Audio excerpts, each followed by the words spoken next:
రాష్ట్ర ప్రభుత్వం ప్రతిష్టాత్మకంగా చేపడుతున్న వన మహోత్సవం నేడు ప్రారంభించనున్నారు. ఇవాళ ఉదయం 9 గంటలకు రాజేంద్రనగర్ వ్యవసాయ విశ్వవిద్యాలయంలో రాష్ట్ర ముఖ్యమంత్రి రేవంత్ రెడ్డి ప్రారంభించనున్నారు. ఈ కార్యక్రమంలో అటవీ శాఖ మంత్రి కొండా సురేఖతో పాటు అటవీ దళాల ప్రధానాధికారి డాక్టర్ సువర్ణ, ఇతర అధికారులు, ప్రజాప్రతినిధులు పాల్గొంటారు. ప్రకృతి విధ్వంసం నుంచి పర్యావరణాన్ని కాపాడుకునేందుకు చేపట్టిన బృహత్తర కార్యక్రమం ఇది. ప్రతి ఏడాది రుతుపవనాలు అధికంగా వచ్చే జూలై మొదటి వారంలో ఈ పండుగను మొదలుపెట్టడం జరిగింది. పాలమూరు రైతులను మోసం చేసే కుట్ర జరుగుతుందని మంత్రి ఉత్తమ్ కుమార్ రెడ్డి అన్నారు. కల్వకుర్తి లిఫ్ట్ ఎప్పుడు ఆన్ చేయాలో తమకు తెలుసునని చెప్పారు. కుంగే బ్యారేజీలకు నీళ్లు ఎత్తిపోయేలా అని ప్రశ్నించారు.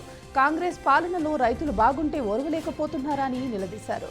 నిరంతరం రాష్ట్రంలో రైతులను మోసం చేయాలని, రైతులను ఆందోళనకు గురి చేయాలని బీఆర్ఎస్ కుట్రలకు పాల్పడుతుందన్నారు. కుట్రపూరితమైన అబద్ధాలు ప్రచారాలు చేస్తుందని మండిపడ్డారు.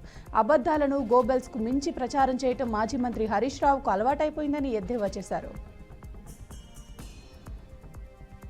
పేదవారి సొంతింటి కలను సీఎం రేవంత్ రెడ్డి నేతృత్వంలోని సాకారమవుతుందని మంత్రి పొంగులేటి శ్రీనివాసరెడ్డి అన్నారు. సమాజంలో అత్యంత వెనుకబడిన చెంచులు దశాబ్దాల పాటు సొంత ఇండ్లకు నోచుకోలేదని తెలిపారు. ఉట్నూరు, భద్రాచలం, మున్ననూరు, ఏటూరు, నాగారం 4 ఐటీడీఏల పరిధిలోని 21 నియోజకవర్గాలలో సచ్యురేషన్ పద్ధతిలో 13,266 చెంచులకు ఇండ్లు మంజూరు చేసినట్లు తెలిపారు. గిరిజన ప్రాంతాల్లో శాశ్వత గృహాలను నిర్మించాలని రాష్ట్ర గవర్నర్ జిష్ణుదేవ్ వర్మ పలు సందర్భాల్లో సూచించారన్నారు. సీఎం రేవంత్ సైతం గిరిజన ప్రాంతాలలో అభివృద్ధి, ముఖ్యంగా వారి నివాస గృహాల నిర్మాణంపై చాలా సూచనలు చేశారని పేర్కొన్నారు. రాష్ట్ర వ్యాప్తంగా ఉన్న నగరాల సామాజిక వర్గీయులను బీసీడీలుగా గుర్తిస్తామని మంత్రి సవిత అన్నారు. కుల ధృవీకరణ పత్రాలు జారీ చేసేలా చర్యలు తీసుకుంటామని మంత్రి హామీ ఇచ్చారు. తాడేపల్లిలోని క్యాంప్ కార్యాలయంలో మంత్రి సవితను సాధికార సమితి రాష్ట్ర కన్వీనర్ మరుపిల్ల తిరుమలేష్ కలిసి వినతి పత్రం అందజేశారు. రాష్ట్ర వ్యాప్తంగా నగరాలకు బీసీడీ కుల ధృవీకరణ పత్రాలు అందజేయాలని జీవో ఉన్న అధికారులు పట్టించుకోవటం లేదన్నారు. కేవలం విజయనగరం, శ్రీకాకుళం, విశాఖతో పాటు కృష్ణా జిల్లాలో మాత్రమే నగరాలకు బీసీడీల కుల ధృవీకరణ పత్రాలు అందజేస్తున్నారన్నారు. మిగిలిన జిల్లాల్లో బీసీడీ కుల ధృవీకరణ పత్రాలు జారీ చేయటం లేదన్నారు. దీనివల్ల ప్రభుత్వ పథకాలు కోల్పోతున్నారని ఆవేదన వ్యక్తం చేశారు. గోదావరి వరద నీటు బురకలిస్తోంది.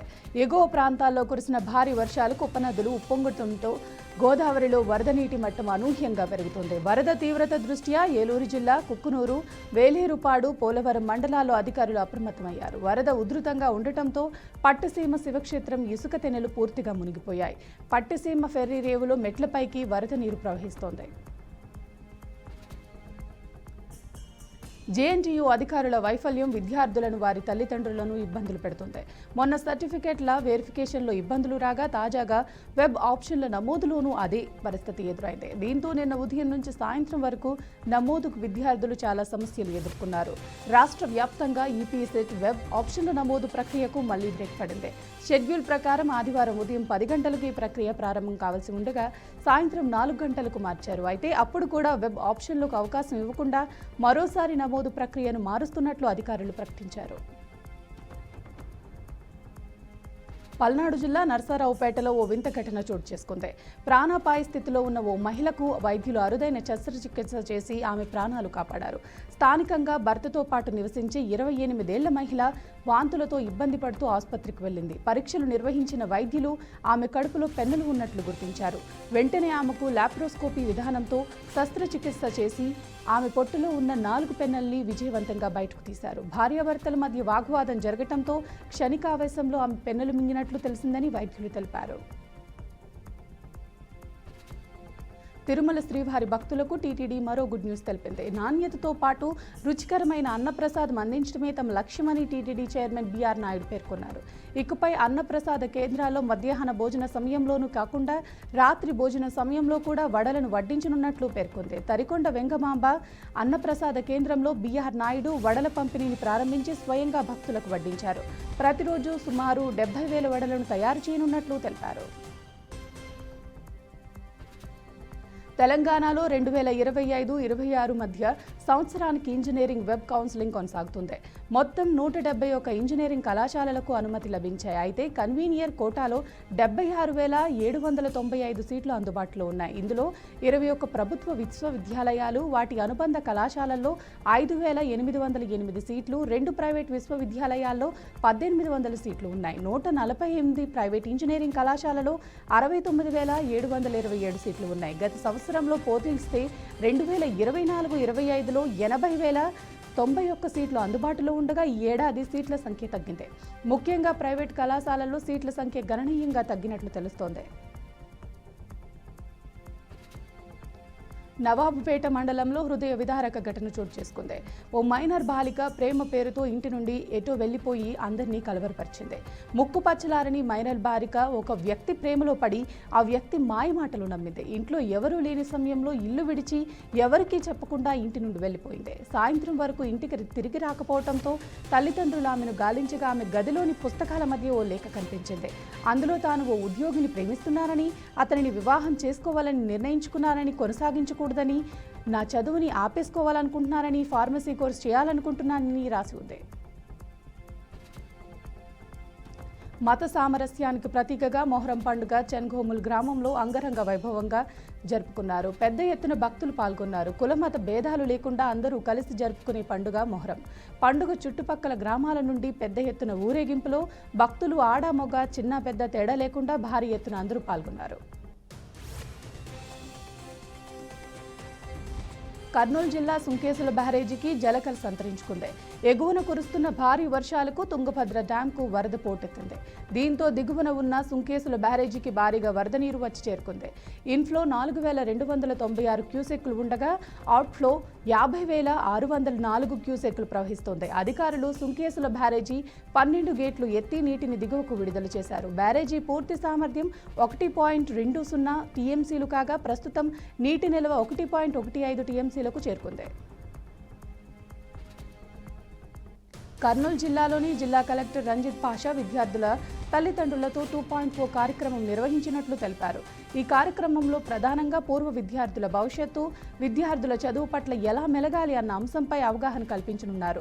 జిల్లాలో దాదాపుగా 2,500 స్కూల్లో 4.5 లక్షల విద్యార్థులు విద్యను అభ్యసిస్తున్నారు. వీరందరూ కూడా 2వ దశ పేరెంట్స్ మీటింగ్కి హాజరు కావాలని విద్యార్థుల తల్లిదండ్రులతో కలెక్టర్ సూచనలు చేశారు.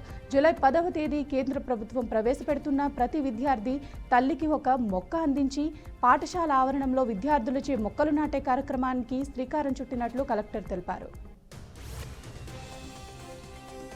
శ్రీశైలం ప్రాజెక్ట్ 10వ నెంబర్ రేడియల్ క్రస్ట్ గేట్ భారీగా లీక్ అవుతుంది. దీంతో జలాశయం అధికారుల నిర్లక్ష్యం మరోసారి తేటతెల్లమైంది. ఒకవైపు ప్రభుత్వాల అలసత్వం, మరోవైపు సంబంధిత డ్యాం ఇంజనీర్ల నిర్లక్ష్యం. వెరసి శ్రీశైలం డ్యాం భద్రతకు ముప్పు వాటిల్లే ప్రమాదం లేకపోలేదు. పాడైపోయిన గేట్ల రబ్బర్ సీల్స్, రోప్లకు గ్రీజింగ్ తదితర మరమ్మతు పనుల కోసం సుమారు 1,30,00,000 నిధులు ఏపీ ప్రభుత్వం మంజూరు చేసింది. అయితే జలాశయం అధికారులు గేట్ల మరమ్మతు పనులు తూతుమంత్రంగా నిర్వహించి చేతులెత్తేశారు. బాపట్ల జిల్లా చీరాలలో వందే భారత్ ఎక్స్ప్రెస్ ఒకసారి నిలిచిపోయింది. విజయవాడ నుంచి చెన్నై వెళ్తున్న ఎక్స్ప్రెస్ ఇంజిన్లో సాంకేతిక లోపం తలెత్తింది. సుమారు 20 నిమిషాల పాటు నిలిచిపోయింది. చీరాలలో వందే భారత్ ఎక్స్ప్రెస్కు స్టాప్ లేదు. అయితే కుక్క ఢీకొట్టడంతో ఎయిర్ బ్రేక్ వెట్టివేయడంతో రైలు నిలిచిపోయినట్లు రైల్వే అధికారులు తెలిపారు. స్పందించిన వంగబాద్ ఎక్స్ప్రెస్ లోకు పైలట్లు, రైల్వే సిబ్బంది మరమ్మతులు నిర్వహించడంతో యథావిధిగా రైలు ముందుకు సాగింది. ఆంధ్రప్రదేశ్లో దోమల బెడదకు శాశ్వత పరిష్కారం చూపించేందుకు ప్రభుత్వం అధునాతన సాంకేతికతను రంగంలోకి దించుతోంది. దోమల ద్వారా వ్యాపించే వ్యాధులను అరికెట్టే లక్ష్యంతో కృత్రిమ మేధ, ఇంటర్నెల్ ఆఫ్ థింగ్స్ ఆధారిత స్మార్ట్ మస్కిటో రైజ్ సర్వే సిస్టమ్ను ప్రారంభించనుంది. ఈ మేరకు రాష్ట్ర పురపాలక, పట్టణాభివృద్ధి శాఖ ఒక ప్రకటన విడుదల చేసింది. వరంగల్ జిల్లా శ్రీ భద్రకాళి అమ్మవారి ఆలయంలో ఘనంగా 11వ రోజు శాంకాబారి మహోత్సవాలు ఘనంగా నిర్వహించారు. పావనమైన ఆదివారం నాడు తొలి ఏకాదశి కావడంతో ఆలయ ప్రాంగణం భక్తులతో కిటకిటలాడింది.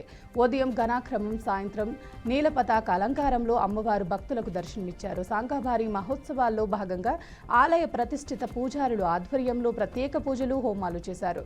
ప్రత్యేకంగా అలంకరించిన అమ్మవారి విగ్రహాన్ని దర్శించేందుకు భక్తులు భారీ సంఖ్యలో తరలివచ్చారు. శ్రీశైలం జలాశయాన్ని గేట్లను ఇప్పుడు రిటైర్డ్ ఇంజనీర్ కన్నయ్య నాయుడు పరిశీలించారు. ఈ సందర్భంగా ఆనకట్టు రేడియల్ క్రస్ట్ గేట్ల పరిస్థితిని క్షుణ్ణంగా చెక్ చేశారు. 10వ నెంబర్ గేట్ దగ్గర లీకేజీ అవుతుండటంతో పరిశీలించారు.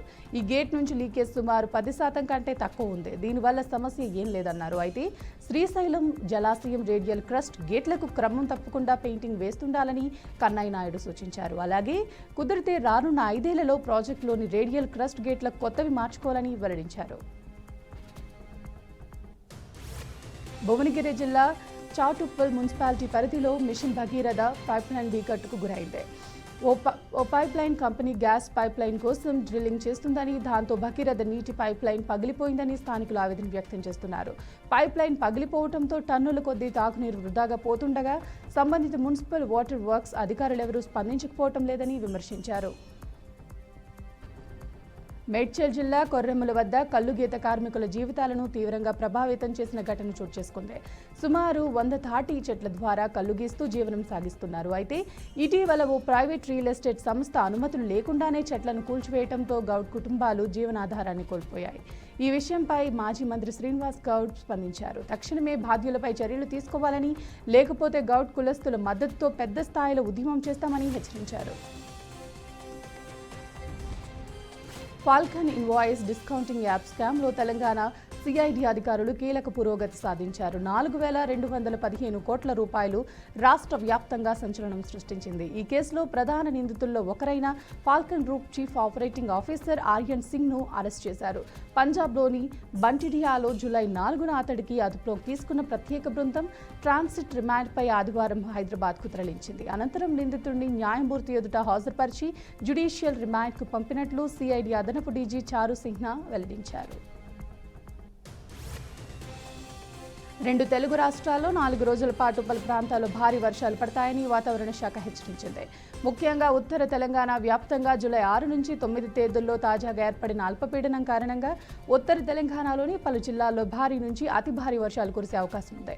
ఆదిలాబాద్, కొమరం భీం, నిర్మల్, మంచిర్యాల, నిజామాబాద్, జగిత్యాల, పెద్దపల్లి, భద్రాద్రి, కొత్తగూడెం జిల్లాలో భారీ నుంచి అతి భారీ వర్షాలు పడే అవకాశం ఉంది. జూలై 7 నుంచి 8 తేదీల్లో ఈ ప్రభావం ఎక్కువగా ఉండనుంది. ఉత్తరప్రదేశ్లోని ఝాన్సీ రైల్వే స్టేషన్లో జరిగిన ఒక అనూహ్య ఘటన ఆలస్యంగా వెలుగులోకి వచ్చింది. ఒక గర్భిణీకి ప్లాట్ఫామ్పై అకస్మాత్తుగా ప్రసవ వేదన రావడంతో అక్కడి ప్రజలు భయాందోళనకు గురయ్యారు. ఏం చేయాలో తెలియక అయోమయంలో ఉన్న వేళ అక్కడికి ఆర్మీ మేజర్గా పనిచేస్తున్న డాక్టర్ రోహిత్ బచ్వాలా వచ్చారు. ఆమె పరిస్థితిని గమనించిన మేజర్ రోహిత్ రైల్వే మహిళా సిబ్బందిని సమన్వయం చేసుకుని తక్షణమే ప్లాట్ఫామ్ పైనే డెలివరీ చేశారు. హిమాచల్ ప్రదేశ్ రాష్ట్రంలోని కులు జిల్లాలో ఘోర రోడ్డు ప్రమాదం చోటు చేసుకుంది. రోహతాంగ్ పాస్ వద్ద రహ్నీనాలా సమీపంలో పర్వతంపై నుంచి ఓ కారు అదుపు తప్పి పల్టీలు కొడుతూ లోయలో పడిపోయింది. ప్రమాద సమయంలో 4 అక్కడికక్కడే మృతి చెందగా ఇంకొక వ్యక్తికి తీవ్ర గాయాలతో ఆసుపత్రికి తరలించారు. ప్రమాద సమాచారం అందిన వెంటనే మనాలి పోలీసులు హుటాహుటిన ఘటనా స్థలానికి చేరుకుని సహాయ చర్యలు చేపట్టారు. జమ్మూ కాశ్మీర్లోని పహల్గాంలో జరిగిన ఉగ్రవాద దాడి భారతదేశానికే కాదని ఇది మొత్తం మానవాళిపై జరిగిన దాడి అని ప్రధాని నరేంద్ర మోదీ అభివర్ణించారు. మానవాళి ఎదుర్కొంటున్న అత్యంత తీవ్రమైన సవాళ్లలో ఉగ్రవాదం ఒకటని నొక్కి చెప్పారు. బ్రెజిల్లో నిన్న జరిగిన 17వ బ్రిక్స్ శిఖరాగ్ర సదస్సులో మోడీ ప్రసంగించారు. ఉగ్రవాదానికి వ్యతిరేకంగా బ్రిక్స్ దేశాలు స్పష్టమైన ఏకీకృత వైఖరిని అవలంబించాయన్నారు. ఏదైనా దేశం టెర్రరిజానికి ప్రత్యక్షంగా లేదా పరోక్షంగా మద్దతిస్తే తగిన మూల్యం చెల్లించుకోక తప్పదని హెచ్చరించారు. గాజాపై ఇజ్రాయెల్ దాడుల్లో కనీసం 33 మంది పాలస్తీనియన్లు మరణించినట్లు ఆసుపత్రి వర్గాలు తెలిపాయి. ఈ సంఖ్య ఇంకా పెరిగే అవకాశం ఉన్నట్లు గాజా అధికారులు చెప్పారు. గాజాలో 100కు పైగా లక్ష్యాలపై తాము దాడులు చేసినట్లు ఇజ్రాయెల్ ప్రకటించింది. ఇజ్రాయెల్ ప్రధాని బెంజమిన్ నెతన్యాహు అమెరికా పర్యటనకు వెళ్తున్న సమయంలో ఈ దాడులు జరగడం గమనార్హం. గాజా పట్టణంలో 20 మంది మరణించగా మువాసీపై జరిగిన దాడుల్లో 13 మంది మృతి చెందినట్లు గాజా అధికారులు వెల్లడించారు. Tesla CEO billionaire Elon Musk సంచలన ప్రకటన చేశారు. బిగ్ బ్యూటిఫుల్ బిల్ పై ట్రంప్ సంతకం పెట్టిన మరుసటి రోజే అమెరికా పార్టీ ఏర్పాటు చేసినట్లు మస్క్ ప్రకటించారు. ఈ బిల్ విషయంపై ట్రంప్ మస్క్ మధ్య విభేదాలు వచ్చాయి. ఈ క్రమంలోనే ఎక్స్ వేదికగా పార్టీ ఏర్పాటైనట్లు ప్రకటించిన మస్క్ మీ స్వేచ్ఛను తిరిగివ్వడం కోసం అమెరికా పార్టీ ఏర్పాటైందని వెల్లడించారు.